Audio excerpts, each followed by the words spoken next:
Hello friends, welcome back to my YouTube channel futureness academy. आज हम discuss करने वाले हैं ओबीजी का एक important topic newborn care. तो देखते हैं न्यू बॉर्न केयर क्या है। इसेंशियल न्यू बॉर्न केयर क्या है? तो जब कोई बेबी का जन्म 37 टू 42 वीक्स के बीच होता है उसे हम क्या बोलते हैं? टर्म बेबी बोलते हैं। और ये एक हेल्दी न्यू बॉर्न बेबी होता है ना। फिर देखते क्या, cries and breathes immediately on birth, यानी तुरंत रोता है और खुद से सांस लेता है, वो क्या हेल्दी न्यूबॉर्न बेबी कहलाता है। यदि वेट उसका 2.5 केजी से 4 केजी के बीच है तो उसको हम क्या बोलते हैं? हेल्दी न्यूबॉर्न बेबी कहलाता है। और नो कंजेनिटल एनोमलीज, कोई पैदाशी बीमारी नहीं होती है। क्या क्या 37 टू 42 वीक्स के बीच जन्म लेता है, खुद से अगर जन्म लेते ही रोता है, खुद से सांस लेता हो, जिसका वजन 2.5 केजी से 4 केजी हो और उसमें किसी प्रकार का कोई कंजेनिटल एनोमलीज नहीं, उसे हम क्या बोलते हैं? तो हेल्दी न्यू बॉर्न बेबी बोलते हैं। ठीक है, चलिए आगे देखते हैं क्या है इमीडिएट न्यू बॉर्न केयर क्या है। तो पैदा होते ही की जाने वाली देखभाल क्या है? The first 60 minute after birth is critical, सबसे क्रिटिकल होता है। This is known as golden hour. Golden hour किसे बोलते हैं? जब कोई बेबी का जन्म होता है उसके फर्स्ट 60 मिनट को हम बोलते हैं गोल्डन आवर्स बोलते हैं ना। और इसमें क्या क्या इसका क्या क्या एम होता है? तो स्टार्ट बेबीज ब्रीदिंग, बेबी की सांस शुरू करवाना फर्स्टली होता है। और क्या होता है? तो मेंटेन टेम्परेचर, टेम्परेचर मेंटेन रखना। ठीक है, और क्या है? तो प्रिवेंट इन्फेक्शन, इन्फेक्शन से बचाना। ठीक है, इसका एम होता है। चलिए आगे देखते हैं क्लियर द एयरवे, सांस शुरू कैसे करवाया जाता है। तो हम क्या करते हैं, एक्शन क्या करेंगे? तो बेबी का सर डिलीवर होते ही सबसे पहले उसके मुंह यानी माउथ और नाक कहे तो नोज को साफ और सूखे गौज पीस से साफ करेंगे। बेबी जैसे ही उसका सिर डिलीवर होता है होते ही क्या करेंगे, उसके माउथ और नोज को हम एक सूखा गौज पीस लेंगे, उससे हम साफ करेंगे। देन क्या करेंगे, सक्शनिंग करेंगे। अगर अगर स्क्रीन सिक्रेशंस ज्यादा है तो म्यूकस एक्सट्रैक्टर या वल्व सिरिंज का यूज करें। यदि म्यूकस ज्यादा आ रहा है तो हम क्या करेंगे, उसको सक करेंगे बाय द ये म्यूकस एक्सट्रैक्टर या फिर बल्ब सिरिंज के द्वारा। जैसा कि आप देख सकते हैं इमेज में है ना, ये ये क्या चीज से हो रहा है? तो हमारे बल्ब सिरिंज से सिक्रेशंस को निकाला जा रहा है ना। गोल्डन रूल्स क्या है? तो पहले माउथ साफ करें फिर नोज। क्या? पहले माउथ साफ करें फिर नोज। फिर क्या, अगर पहले नोज किया तो बेबी गैस्पिंग के दौरान फ्लूइड को अंदर खींच सकता है। अगर हम पहले नोज को करेंगे तो उसके क्या होगा, गैस्पिंग मतलब एस्पिरेशन के द्वारा क्या होगा, बेबी अंदर फ्लूइड को ले लेगा, जिससे क्या होगा, वो जो फ्लूइड होगा वो लंग्स में जा सकता है, जो कि एक बहुत ही कॉम्प्लिकेशन हो जाएगा बेबी को, है ना। चलिए आगे देखते हैं। पोजीशन की बात करें तो पोजीशन क्या है? तो बेबी को हल्का सा ट्रेंडलैंड बर्ड पोजीशन, हेड थोड़ा नीचे या सेमी प्रोन पोजीशन में रखना चाहिए ताकि म्यूकस बाहर आ सके। जैसा कि देख सकते हैं ट्रेंडलैंड बर्ड पोजीशन ऐसे दिया जाता है ना। चलिए आगे बढ़ते हैं। क्या स्टेप 2 में क्या था? प्रिवेंशन ऑफ हाइपोथर्मिया, यानी ठंड से बचाना। हाइपोथर्मिया डिफिनेशन क्या है? Abnormally body temperature in newborn. अगर न्यूबॉर्न बेबी में बॉडी टेम्परेचर एबनॉर्मल हो उसे क्या बोलते हैं? हम हाइपोथर्मिया बोलते हैं। तो क्या है? तो बेबी का एक प्री हीटेड यानी हल्के गर्म और साफ टॉवल में रिसीव करें। जैसा कि आप देखते हैं हल्के गर्म और साफ टॉवल में उनको रिसीव करना है बेबी को। देन क्या करेंगे उसके बाद, बेबी को हेड टू टू तुरंत ड्राई सूखे करें ताकि इवापोरेशन से हीट लॉस ना हो। क्या करेंगे? तो बेबी को हीट सिर से लेके पैरों तक सूखे कपड़े से उसको पूरा शरीर को पूछेंगे ना, है ना, इवापोरेशन से हीट लॉस ना हो। ठीक है, चलिए देखते हैं आगे क्या करेंगे।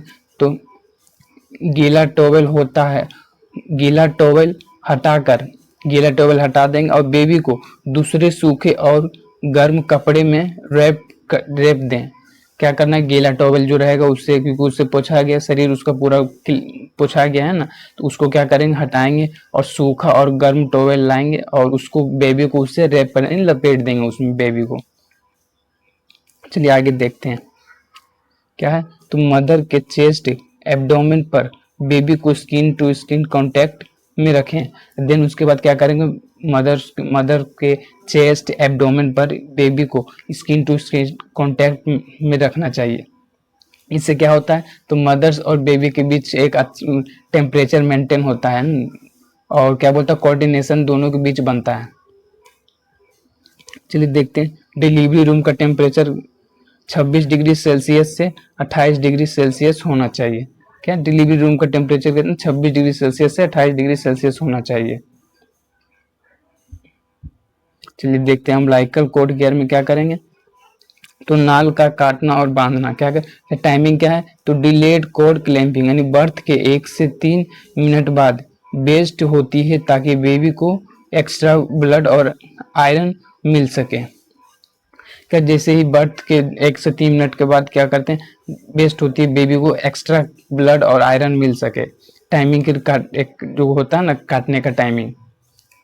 अब प्रोसीजर की बात करें इसका, तो पहले स्टेराइल टाई यानी क्लैंप आता है, उसको बेबी के पेट एब्डोमेन से 2 सेंटीमीटर दूर लगाएं और दूसरे टाई को कितना 5 सेंटीमीटर दूर लगाएं और दोनों के बीच में से स्टेराइल ब्लेड से कट करें। एक क्या कैसे कट करेंगे हम, प्रोसीजर क्या करें, एक हमारे बेबी जो होगी बेबी के एब्डोमेन से 2 सेंटीमीटर दूर एक क्लैंप लगाएं और दूसरा क्या करेंगे हम और 5 सेंटीमीटर दूर क्लैंप लगाएंगे और दोनों के बीच से हम कट कर देंगे। ये हो गया प्रोसीजर हमारा। अब इसमें नर्सिंग केयर क्या क्या करते हो देखते हैं। तो कोड स्टंप को बिल्कुल साफ और सुखाने क्लीन एंड ड्राई रखें, क्लीन एंड ड्राई रखें कोड स्टंप और है ना। फिर क्या करेंगे, इस पर तेल पाउडर या गोबर बिल्कुल ना लगाएं, नहीं तो न्योनेटल टेटनस हो सकता है। यानी इसमें किसी प्रकार का तेल पाउडर नहीं यूज करना, इससे क्या होगा बेबी को न्योनेटल टेटनस होने की संभावना होती है।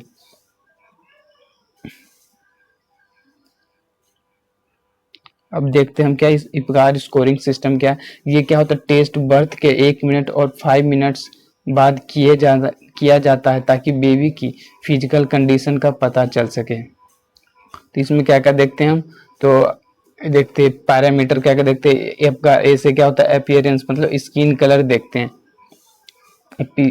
और पी से क्या होता है पल्स, पल्स मतलब हार्ट रेट देखते हैं। जी से ग्रीमिस मतलब रिफ्लेक्स रिस्पॉन्स देखते हैं। ए से क्या देखते हैं, तो एक्टिविटी मसल स्टोन देखते हैं। आर से क्या होता है तो रिस्पिरेशन यानी सांस देखते हैं। 0 पॉइंट्स कब होगा, तो जब बेबी का अपीयरेंस देखेंगे, स्किन का कलर ब्लू है पीला है यानी नीला पीला है तो उसमें हम 0 पॉइंट्स देंगे। अगर पल्स रेट एब्सेंट है तब 0 पॉइंट देंगे। ग्रीमिस किसी प्रकार का कोई भी रिफ्लेक्स नहीं हो रहा तो उसमें नो रिस्पॉन्स, नहीं रिस्पॉन्स हो रहा तो 0 पॉइंट देंगे। एक्टिविटी मसल स्टोन के देखें तो फ्लैसिड और लिम्फ यानी ढीला है तो उसमें क्या है 0 पॉइंट देते हैं। और रिस्पिरेशन एब्सेंट है तो हम 0 पॉइंट देंगे, है ना। अब देखते 1 पॉइंट और 2 पॉइंट कब देंगे,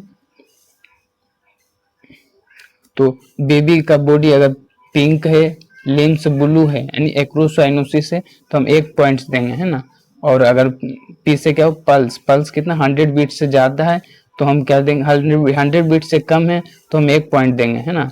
हल्का ग्रीमिस फेबल यानी उसका जिससे ग्रीमिस एक्टिविटी जो था ना उसका हल्का ग्रीमिस यानी फेबल क्राई हो रहा है तो उसको हम 1 पॉइंट देंगे। और लिम्स थोड़े फ्लेक्स्ड हैं, अगर लिम्स प्रॉपर फ्लेक्स्ड कर रहा है थोड़ा बहुत तो हम उसको 1 पॉइंट देंगे। और स्लो इरेगुलर है ना। आर से क्या हो रिस्पायरेशन स्लो आ रहा है और इरेगुलर आ रहा है तो हम क्या देंगे 1 पॉइंट देंगे। फिर देखेंगे 2 पॉइंट कब मिलेगा, तो कम उसका बॉडी पूरा गुलाबी रहेगा तो हम 2 पॉइंट देंगे। अगर 100 बीट पर मिनट से ज्यादा पल्स आ रहा है उसका तो हम 100 बीट से ज्यादा आ रहा है तो हम उसको 2 पॉइंट देंगे ना। अगर विगोरियस यानी रो रहा है वो कफ कर रहा हो नहीं तो हम उसको क्या ना 2 पॉइंट देंगे।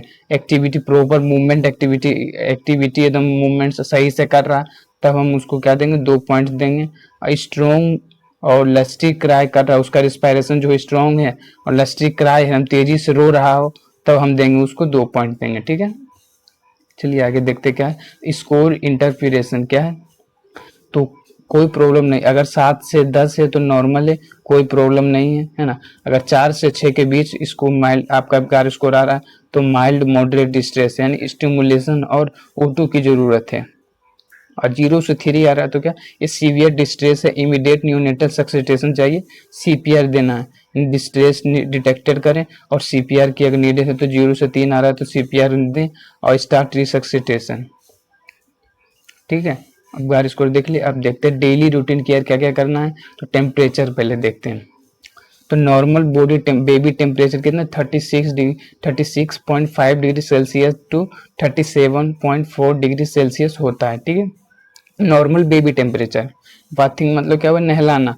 बर्थ के कम से कम 24 घंटे तक, क्या है, बर्थ के कम से कम 24 घंटे तक बेबी को नहीं नहलाना चाहिए। एक इम्पोर्टेंट पॉइंट से कि बर्थ के 24 घंटे तक बेबी को नहीं नहलाना चाहिए। ताकि क्यों नहीं नहलाना चाहिए, ताकि उसे ठंड यानी हाइपोथर्मिया ना लगे और उसकी स्किन पर लगी प्रोटेक्टिव लेयर यानी वर्निक टेसियोसा ना हटे।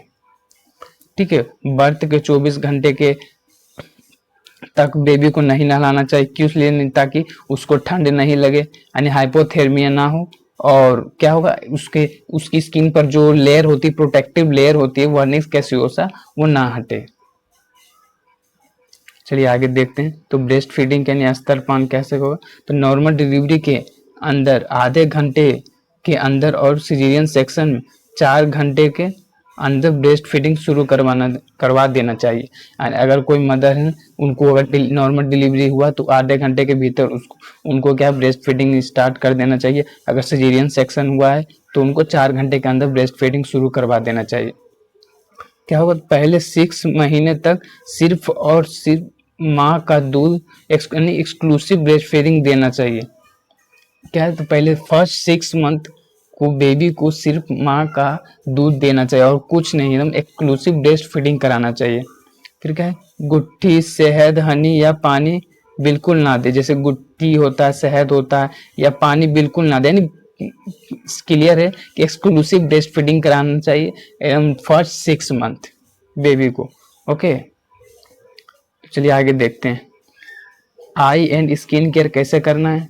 तो बेबी की आंखों को स्टेराइल कॉटन को गीला करके inner canthus to outer canthus, अंदर से बाहर की तरफ साफ करें और दोनों आंखों के लिए अलग अलग कॉटन यूज करें। क्या करेंगे, एक स्टेराइल कॉटन लेंगे और उसको थोड़ा सा गीला करेंगे। उसको क्या करेंगे, इनर एंथस, जैसे कि आप इमेज में देख पा रहे होंगे ना, इनर कैंथस है ना, इनर कैंथस से आउटर कैंथस की ओर साफ करें। और दोनों आंखों के लिए हम अलग अलग कॉटन का यूज करेंगे। ना कि हम एक कॉटन से किए और दूसरे कॉटन से दूसरे आंख को भी कर देना। नहीं, एक कॉटन से एक ही आंख को करना है और दूसरे आंख को साफ करने के लिए दूसरा नया कॉटन का यूज करना है। और ये ध्यान रखना है कि कैसे उसको साफ करना है आई को। तो inner canthus to outer canthus. ठीक है, अब क्या है, तो ऑप्थेल्मिया न्यूनेट्रम यानी आई इन्फेक्शंस। आई इन्फेक्शंस क्या है, तो बचाने के लिए डॉक्टर की सलाह से एंटीबायोटिक ड्रॉप या टेट्रासाइक्लिन डालें। यानी अकॉर्डिंग टू, अगर आई इन्फेक्शंस है बेबी में तो उससे बचाने के लिए हम डॉक्टर से एडवाइस, जो डॉक्टर द्वारा दी गई एंटीबायोटिक्स वो लेंगे या टेट्रासाइक्लिन डालें। ठीक है, चलिए आगे देखते क्या। तो प्रोफाइलैक्टिक मेडिसिन एंड इम्यूनाइजेशन, ये भी बहुत इंपॉर्टेंट है। विटामिन के इंजेक्शन कब देते, तो किस लिए, ब्लीडिंग डिसऑर्डर यानी हेमोरेजिक डिसीज से बचने के लिए बर्थ के तुरंत बाद 1 mg विटामिन के IM बेबी को थाई यानी वेस्टस लेटरलिस मसल्स पर लगाएं। क्या है, तो जन्म के बाद हम क्या देते हैं, बेबी को विटामिन के देते हैं, 1 mg विटामिन के देते हैं। कहाँ देते हैं, तो वेस्टस लेटरलिस मसल्स पर लगाए, ताकि वहाँ क्या हमारा जो थाई होता है, थाई के जो हमारा राइट यानी लेटरल साइड में उसको हम देते हैं। किस लिए देते हैं, तो ब्लीडिंग डिसऑर्डर से बचने के लिए विटामिन के का इंजेक्शन दिया जाता है। बर्थ वैक्सीन पैदा होते ही लगाने वाली कौन कौन सी वैक्सीन होती है, जैसे बेबी जन्म होता है तो BCG का वैक्सीन देते हैं, जिसे हम कहते हैं बेसिलस कैलमेट-ग्यूरियन होता है, फुल फॉर्म है ना BCG का। कितना देते हैं एट बर्थ, तो 0.05 ml देते हैं, इंट्राडर्मल देते हैं ना, RD देते हैं। और कौन सा देते हैं, तो OPV यानी 0 डोज पड़ता है, 2 ड्रॉप ओरल दिया जाता है यानी मुंह से। ओके, और क्या देते हैं, हेपेटाइटिस बी का देते हैं 0.5 ml इंट्रामस्कुलर यानी IM दिया जाता है। कौन कौन सा देंगे, तो BCG देंगे, OPV देंगे यानी हेपेटाइटिस बी देंगे, है ना। ये 3 वैक्सीन हमें एट द बर्थ देना चाहिए। अगर किसी कारणवश BCG का वैक्सीन नहीं पड़ा एट द बर्थ तो हमें 1 महीना बाद कितना देते हैं, तो 0.5 ml दिया जाता है। ठीक है, तो हम ये देख लिए प्रोफाइलेक्टिक मेडिसिन एंड वैक्सीन। अब देखते physical assessment and vital science, शारीरिक जांच क्या करें, तो बर्थ के 24 घंटे के अंदर पूरी बेबी की चेकअप कर जरूरी है। तो क्या क्या चेक करना चाहिए, अब ये जानना है ना, वो 24 घंटे के अंदर क्या क्या चेक करना है। तो सबसे पहले वेट देखेंगे। वेट में क्या देखना, अगर बेबी का वजन 2.5 kg से 3 kg, यानी शुरुआती दिनों में बेबी का वजन 10% तक, जो 10 दिन तक वापस नॉर्मल फॉरल हो जाता है। क्या होता है ना, बेबी का जब जन्म होता है तो बेबी का वजन कितना है, तो नॉर्मल 2.5 kg से 3.5 kg है। और शुरुआती दिनों में बेबी का वजन कितना 10% तक होता है, और जब 10 दिन तक होता है तो वापस नॉर्मल हो जाता है। यानी बेबी का जो 10% 10 दिन में वजन उसका 10% बढ़ता है, और देन उसको वो वेट वही नॉर्मल हो जाता है एट बर्थ जितना जन्म लिया था। ठीक है, वापस। और लेंथ की बात करें, लंबाई कितना, तो 45 to 50 सेंटीमीटर होना चाहिए बेबी का। और हेड सर्कमफेरेंस की बात करें, है ना, हेड सर्कम देखेंगे तो कितना होगा, यानी सर की गोलाई अगर नापा जाए तो 33 to 35 सेंटीमीटर होना चाहिए। ये चेस्ट से कितना 2 सेंटीमीटर बड़ी होती है। चेस्ट सर्कमफेरेंस कितना होगा, 31 से 33 सेंटीमीटर होता है। ठीक है, क्या क्या देखेंगे हम, तो वेट देखेंगे, हाइट लेंथ कितना होगा, तो 45 to 55 सेंटीमीटर है ना, 50 सेंटीमीटर है ना। तो हेड सर्कमफेरेंस कितना रहेगा, तो 33 to 35 सेंटीमीटर देखने होना चाहिए। और चेस्ट सर्कमफेरेंस की बात करें तो जितना हेड सर्कमफेरेंस रहेगा तो उससे 2 सेंटीमीटर, उससे चेस्ट से कितना होता है 2 सेंटीमीटर ज्यादा होता है हेड सर्कमफेरेंस। तो चेस्ट सर्कमफेरेंस कितना होता है, 31 to 33 सेंटीमीटर। अब वाइटल्स की बात करें तो उसकी हार्ट रेट की बात करें 120 to 160 बीट पर मिनट होना चाहिए। ठीक है, रिस्पिरेटरी रेट की बात करें तो 40 to 60 ब्रेथ पर मिनट होना चाहिए। बेबी का पेट से सांस लेना नॉर्मल है। ओके, चलिए आगे देखते कॉमन माइनर डिसऑर्डर क्या क्या है। आम छोटी मोटी परेशानियां जो देखने को मिलता है बेबी में, ये नॉर्मल होती हैं और अपने आप ठीक हो जाती है। इसलिए देखते क्या क्या, तो फिजियोलॉजिकल जॉन्डिस क्या है, पीलिया, ये बर्थ के 2 दिन सेकेंड एंड थर्ड डे पर होता है और 7 से 10 दिन में अपने आप ठीक हो जाता है। यानी बेबी के बर्थ के बाद जो होता है जॉन्डिस 2 से 3 दिन के बाद, उसे हम क्या बोलते हैं, फिजियोलॉजिकल जॉन्डिस बोलते हैं। ये 7 से 10 दिन में पुनः सही हो जाता है ना। इसमें सिर्फ बार बार ब्रेस्ट फीडिंग यानी करवानी होती है। ठीक है, एक और जॉन्डिस होता है पैथोलॉजिकल जॉन्डिस होता है, वो क्या होता है बिफोर, यानी जैसे बिफोर 24 आवर में होता है, आफ्टर बर्थ के बिफोर अंडर 24 आवर में होता है, उसको हम पैथोलॉजिकल जॉन्डिस बोलते हैं। ठीक है, और मिलिया क्या है, तो बेबी के नाक और गाल पर छोटे छोटे क्या शेप्ड दाने यानी सीबेसियस सिस्ट जो अपने आप साफ हो जाते हैं। बेबी के यानी कहाँ नाक और गाल पे क्या छोटे छोटे शेप्ड दाने हो जाते हैं, सीबेसियस सिस्ट टाइप में हो जाते हैं, वो अपने आप सही हो जाते हैं। ठीक है, फिर क्या कैपकट सक्सेसिंग, डिलीवरी के प्रेशर से स्काल्प कहें तो सर पर सूजन होना जो सूचर लाइंस को क्रॉस करती है, सर पे सूजन हो जाती है जो सूचर लाइंस को क्रॉस कर जाती है, और ये 3 से 4 दिन में सही हो जाते हैं। असिफेलो हेमेटोमा क्या है, तो सिर के हड्डी और पेरिओस्टियम के बीच खून का जमा होना, ये क्या होता है, ये सूचर लाइन को क्रॉस नहीं करता, इससे ठीक होने में कुछ हफ्ते लगते हैं। जैसा कि आप देख पा रहे हैं, सिर के जो हमारी बोन्स होती पेरिओस्टियम के बीच खून तक ब्लड क्लॉट हो जाता है, ये क्या होता है सूचर लाइन को क्रॉस नहीं करता बल्कि एक स्थिर जगह पे ब्लड क्लॉट होता है, इससे ठीक होने में थोड़ा टाइम लगता है लेकिन सही हो जाता है। फिर क्या है, तो सीडो मेंस्ट्रुएशन क्या है, हार्मोन्स के बदलाव की वजह से फीमेल बेबी के प्राइवेट पार्ट से ब्लड और म्यूकस आना, ये नॉर्मल है। क्या होता है सीडो मेंस्ट्रुएशन, क्या होता है हार्मोन्स के बदलाव के कारण क्या होता है, अगर फीमेल बेबी बर्थ की है तो उसके प्राइवेट पार्ट से ब्लड और म्यूकस आना नॉर्मल है। इसमें कोई डरने की कोई बात नहीं, वो खुद रिकवर हो जाएगा, सही हो जाएगा। ठीक है, चलिए आगे देखते हैं नियोनेटल डेंजर साइन, यानी खतरे के लक्षण, इमीडिएट रेफलर, कौन कौन से जो है सिचुएशन ज़्यादा क्रिटिकल होता है। अगर इनमें से कोई भी लक्षण दिखे तो नर्स तुरंत डॉक्टर को इन्फॉर्म करना चाहिए। एज ए नर्स आपको तुरंत डॉक्टर को इन्फॉर्म करना चाहिए अगर इसमें से कोई भी लक्षण दिखे। क्या, तो देखते हैं। तो नोट फीडिंग सकिंग, बेबी का दूध ना पीना या सकिंग ना कर पाना। अगर बेबी प्रॉपर दूध नहीं पी रहा या सक नहीं कर पा रहा तो हमें क्या करना है, डॉक्टर को इन्फॉर्म करना है। क्या करना है फिर, एक्सट्रीम बॉडी टेम्परेचर, अगर बेबी का बॉडी टेम्परेचर 36.0 सेल्सियस से कम हो यानी ठंडा हो या 37.5 डिग्री सेल्सियस से ज़्यादा तेज बुखार हो तो हमें क्या डॉक्टर से कंसल्ट करना चाहिए। फिर क्या, लेथार्जिक बिल्कुल सुस्त, अनकॉन्शियस बेहोश यानी कन्वर्जन, फिट्स झटके आना। अगर बेबी क्या है अनकॉन्शियस है, लेथार्जिक बिल्कुल स्वस्थ सुस्त है, बेहोश हो गया है, कन्वर्जन्स आ रहे उसके कन्वर्जन्स आ रहे हैं, झटके आना, तो इसमें क्या करना, इसमें इसको हल्का में नहीं लेना, तुरंत हमें डॉक्टर से कंसल्ट करना चाहिए। रिस्पायरेटरी डिस्ट्रेस की बात करें तो क्या है, तकलीफ होना, चेस्ट इन ड्रोविंग, पसली चलना यानी रेट अगर रिस्पायरेटरी रेट 60 मिनट पर ज़्यादा आ रहा है, 60 से भी ज़्यादा आ रहा है रिस्पायरेटरी रेट, तो हमें डॉक्टर से कंसल्ट करना चाहिए। सेंट्रल साइनोसिस क्या होता है, अगर होठ, लिप्स और जीभ का नीला होना, अगर लिप्स और जीभ दोनों नीला देखने को मिल रहा है तो उसमें क्या बोलते हैं, सेंट्रल साइनोसिस होते हैं। इसमें क्या करना, तुरंत ये सब लक्षण दिखे तो हमें डॉक्टर से कंसल्ट करना है। अर्ली जॉन्डिस क्या होता है, बर्थ के पहले 24 घंटे के अंदर, मैं आपको बताया ना 24 घंटे के अंदर होने वाली जॉन्डिस को क्या बोलते हैं, पैथोलॉजिकल जॉन्डिस अगर देखने को मिल रहा है तो हमें तुरंत डॉक्टर से इसके लिए कंसल्ट करना है।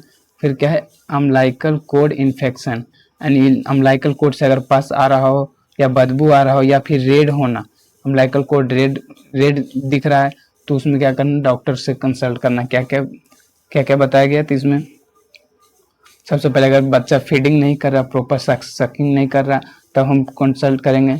अगर बॉडी टेम्परेचर 36 डिग्री सेल्सियस से कम हो गया, 37.5 डिग्री सेल्सियस से ज़्यादा हो गया तो हम क्या करेंगे, डॉक्टर से कंसल्ट। अगर बेबी पूरा सुस्त है, अनकॉन्शियस से बेहोश हो रहा है ना, तो हम क्या करेंगे, डॉक्टर से कंसल्ट करेंगे, ठीक है। और क्या करेंगे, अगर 60 पर मिनट से रिस्पायरेशन रेट उससे भी ज़्यादा आ रहा है, 60 से भी ज़्यादा आ रहा है तो हम डॉक्टर से कंसल्ट। सेंट्रल साइनोसिस क्या होता है, तो हमारे लिप्स और टंग का नीला हो जाना सेंट्रल साइनोसिस कहलाता है। अगर ये दिखे, अर्ली जॉन्डिस कैसे बोलते हैं, अगर 24 घंटे के अंदर होने वाला जॉन्डिस को पैथोलॉजिकल जॉन्डिस होते हैं, अगर ऐसा देखने को मिल रहा है तो डॉक्टर से कंसल्ट करवाना चाहिए। अम्लाइकल कोड से अगर पस आ रहा है, बदबू आ रहा है या फिर रेड कलर का कुछ आउट हो रहा हो, तुरंत डॉक्टर से कंसल्ट करना चाहिए, ठीक है। चलिए, आज का टॉपिक हमारा जो था क्या, न्यू बॉर्न केयर, हम कम्प्लीटली लेके शुरू से लेके कम्प्लीटली हम कंप्लीट कर लिए, ठीक है। तो कैसे लगा आपको ये जरूर कमेंट सेक्शन में जवाब दीजिएगा। हाँ, और अगर वीडियो अच्छा लगे तो लाइक कीजिए, दोस्तों को शेयर कीजिए और सब्सक्राइब कीजिए और बेल आइकन को दबाना नहीं भूलिए ना। अगर आप लाइक करेंगे, सब्सक्राइब करते हैं तो मुझे एक मोटिवेशन मिलता है और मुझे लगता है कि हाँ, मुझे और मेहनत करना चाहिए। अगर आप इसी तरह सपोर्ट करते रहेंगे तो मैं आपके लिए और भी बेहतर इम्प्रूवमेंट करने का प्रयास करूँगा। आप जितना सपोर्ट कीजिएगा मेरे अंदर उतना मोटिवेशन आएगा कि मुझे और इम्प्रूवमेंट करना चाहिए, ठीक है। चलिए, thank you so much for watching this video. मिलते हैं नेक्स्ट वीडियो में, ओके।